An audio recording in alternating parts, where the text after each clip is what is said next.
Hello, this is wmpyr here to talk about self-defense for the streets. Okay, so number one is we're going to go ahead and use the keys, all right? Why the keys? Well, the first thing is if you have the keys in your hand like this, it doesn't alarm people. It doesn't freak people out, you know? And since I already have the keys in my hand, there's no need necessarily for really deployment. It's already there. It's ready to go.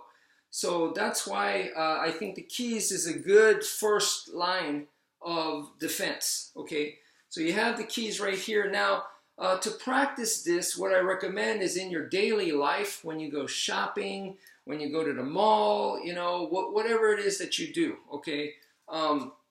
Get in the habit of having the keys right here, okay? So make sure that the ring is large enough that your finger can go through and you have ample space, that it's not too tight. Okay, that you can do this kind of thing, no problem. So you have it in your hand and just operate throughout your daily life like this. It does take some used to, but trust me, you will definitely get used to it. You'll be able to open doors, you'll be able to do whatever, and that to me is part of the strength of the Karambit, is the ability to still be able to use your hands while you're still holding the knife. So the keys work in the same way because they both have the ring, okay? So just practice that throughout your daily life, and, you know, opening doors and stuff, it gets a little bit in the way, but it's not something that you can definitely handle it for sure. So please practice that. Now, what we're gonna do is we're gonna start off with the extension grip like so, okay? And notice that it's a fist. It's not open, because if it's open,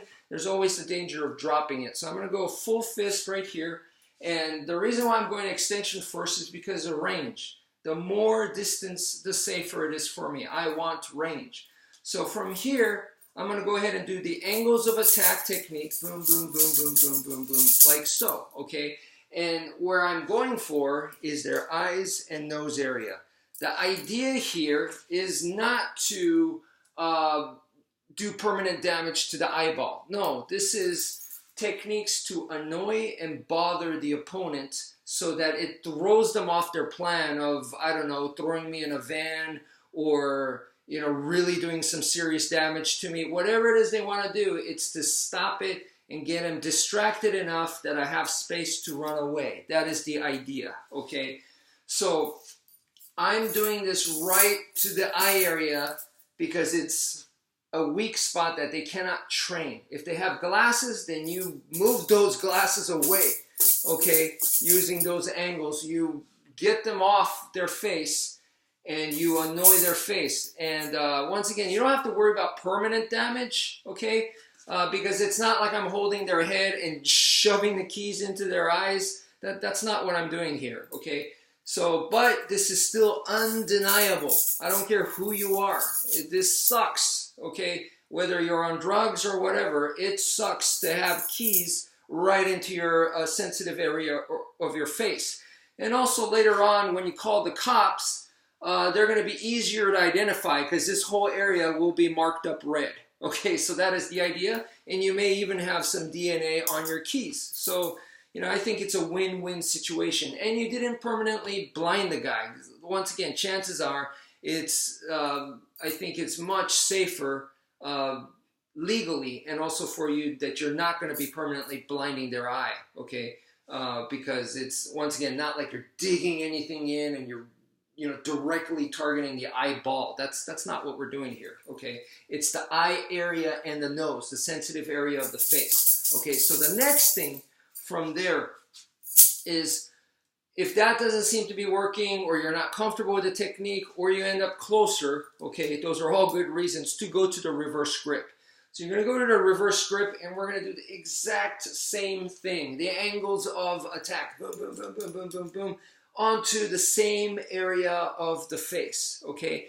Once again, annoyance and to bother them. That, it's probably the same thing. Annoying and bothering is the same thing. That's what we're doing to them, okay? And so I'm just trying to create an opportunity for me to escape.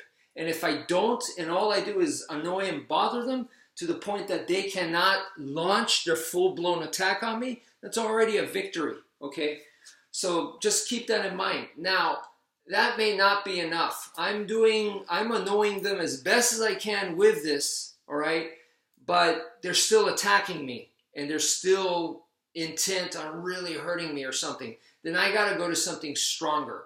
And the way to link it, a good technique to link there for me is as I'm doing this and I'm using the blade of the forearm right on the bridge of their nose and I'm scraping the keys across their face and everything, I'm pushing their head back. So this is a push, creating some distance here, okay? Even if we're right here, I'm pushing to create the distance, and then all of a sudden I'm going to take that distance away with the elbow.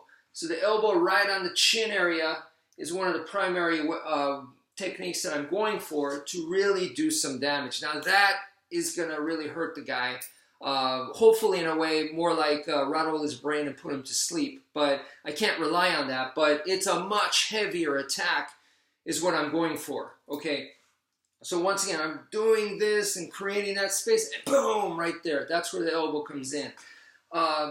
Former UFC champion Tito Ortiz was very, very good at this on the ground. What he would do is he'd cover up their mouth and he'd create that distance with the arm and then bam, land that, drop that elbow right onto their face. He would do stuff like that once he took them right up against the cage fence and he was inside their guard, and he would just repeatedly do some really effective elbow shots to take them out, and that's how he was UFC champion, okay? So this is pretty much the exact same idea. It's just that you're doing it standing, and the keys are helping you set it up. Okay, so that's the idea right there. Okay, so that is pretty much the idea. Now, there are plenty of other strong, powerful moves. Like I could grab them and boom, land a knee right to the groin, you know? And I could do an uppercut, and there's, once again, lots of strong moves out there in the martial arts world. However, when it comes to weaker but super effective moves, I think there's a shortage of that. And that's what I really like about this. Using the keys like this is a much weaker move, but it's a high percentage thing that I feel like I could do. Okay, so that's what I really like about this. And once again, I feel like it opens the opportunity for me to land harder shots. Okay, much harder shots. So that's it for now. Thank you for viewing, and take care, folks.